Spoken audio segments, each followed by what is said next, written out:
Bickersons have retired. Mrs. Bickerson lies tense and awake in the darkness as poor husband John, victim of a rare type of insomnia which keeps the patient in a complete lethargy for 8 hours at a time, offers valid proof of his agonizing affliction.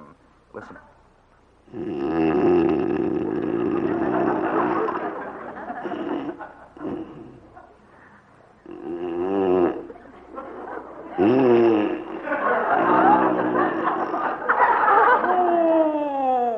This has been going on since 9 o'clock.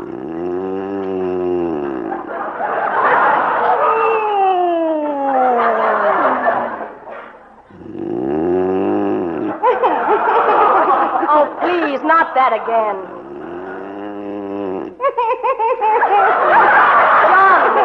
John, quit it. Quit it, Blanche. John, there must be something that'll put a stop to that hideous snoring. Why do you do it? Do what, Blanche? Snore. Snore.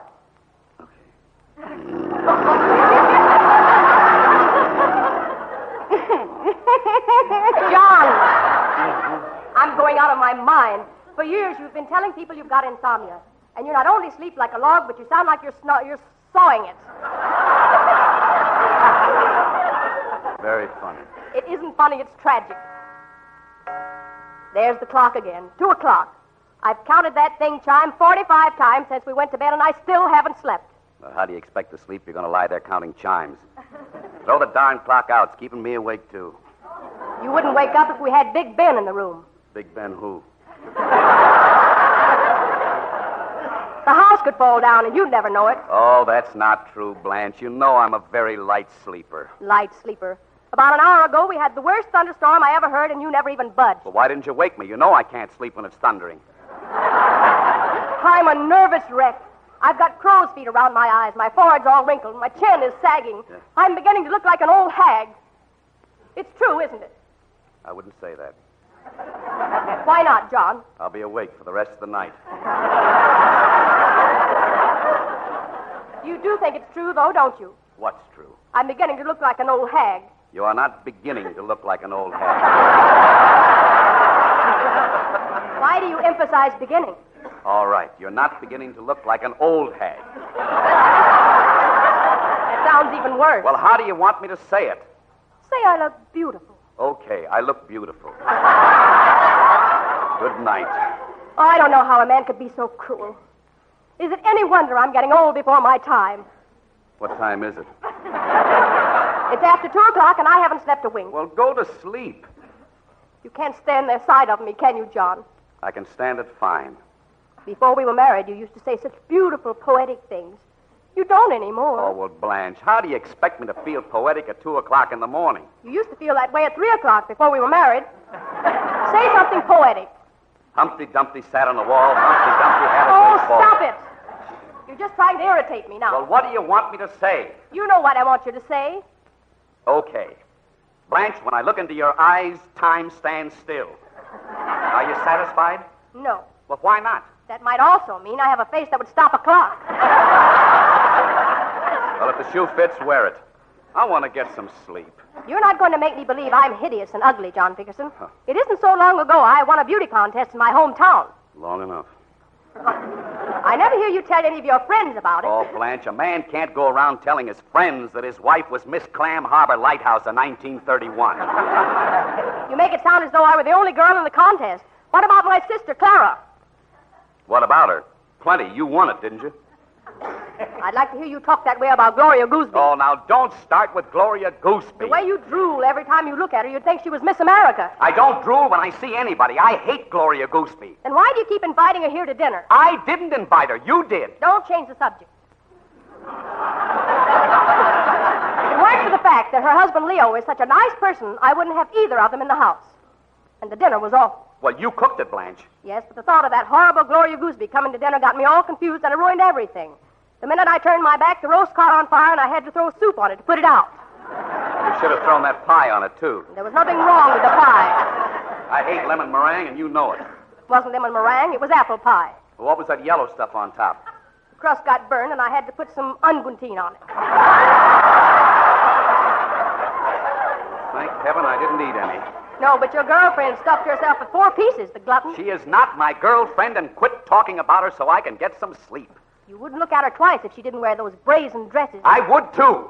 I mean, I don't care what she wears. It's a shame Leo is such a little mouse. Believe me, if I were Gloria Goosby's husband, I'd show her a thing or two. Somebody ought to turn her over and give her a good spanking. Mm-hmm. I know what you're thinking, John Bickerson. I'm not thinking anything. Why don't you let me sleep, Blanche? I'm not going to stand for it much longer, John. You keep putting on that innocent attitude, but you don't fool me. I wouldn't feel so bad, except I'm so sick I could die. What's the matter now? I'm sick. I get fainting spells all the time, and the doctor doesn't know what it is.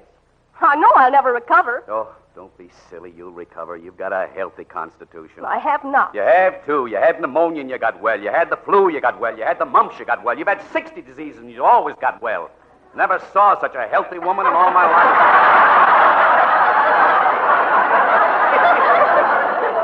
Well, what about these fainting spells? You'll recover from those, too.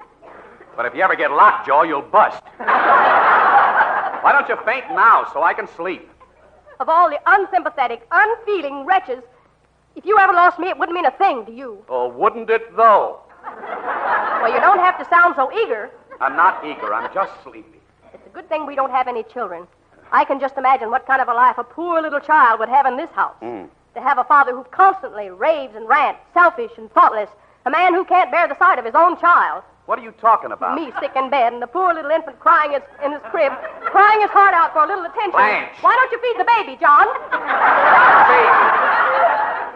John, why do you hate children so much? Because I can't bear them.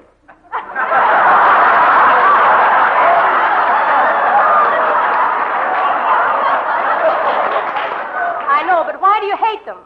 Blanche, all you want to do is keep me awake. Isn't that right?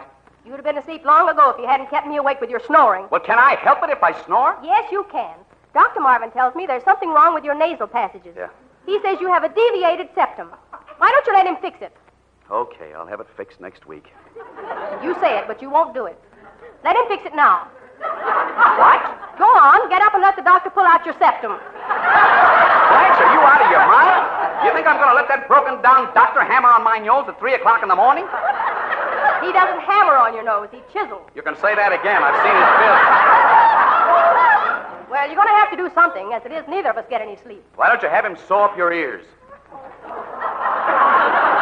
We wouldn't argue at all if you'd just be a little nice for a minute. You've been up to something again, Blanche. What is it? I haven't been up to anything. I just want to hear you tell me you love me, that's all. Well, you know I do. You never say it. Oh, I say it all the time. Say it now. I love you. How much do you love me? How much do you need? $50. Oh, now, wait a minute, You Blanche. promised me, John. I know, but I can't give you anything extra this month. That's what you told me last month. Well, I kept my word, didn't I?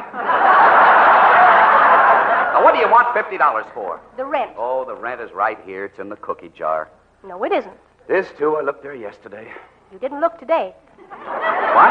Now, Blanche, don't tell me you spent that money on something foolish. Oh, no. I gave it to a bookbinder. A bookbinder? What do we need with a bookbinder? Our book is in fine condition. Not that kind of bookbinder. This man goes to the racetrack. He's a trout. Trout? The racetrack? Blanche, did you bet that money with a bookmaker? Put the lights on. Now, don't get excited, John. He brought back the ticket. Here. Oh, a $50 win ticket. How could you take my hard-earned money and gamble it away on a horse? I work my fingers to the bone, and you squander every penny I make. You never see me betting horses. I never been to a racetrack in my life. What's the name of the horse? Valdina Rip. A bum. A worn-out goat that hasn't won a race since Del Mar. Oh, Blanche, why did you do it? Did he win? No, he ran second. $50 tossed away. Ugh. Why are you tearing up the ticket, John? Because it's no good. I ought to make you eat the pieces. This is the worst thing you've ever done in your life, Blanche. At least you could have played him to place. Well, don't throw the pieces away, John. What makes you so sure it's no good? Well, you played the horse to win, didn't you? Yes. And he ran second, didn't he? Yes. Well, then the ticket's worthless. Here, watch your $50 go out the window there. I knew you had something on your mind.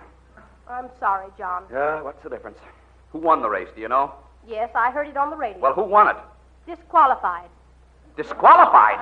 Yes, the announcer said the winner of the race was disqualified. Oh, I wish I was dead. Good night, John.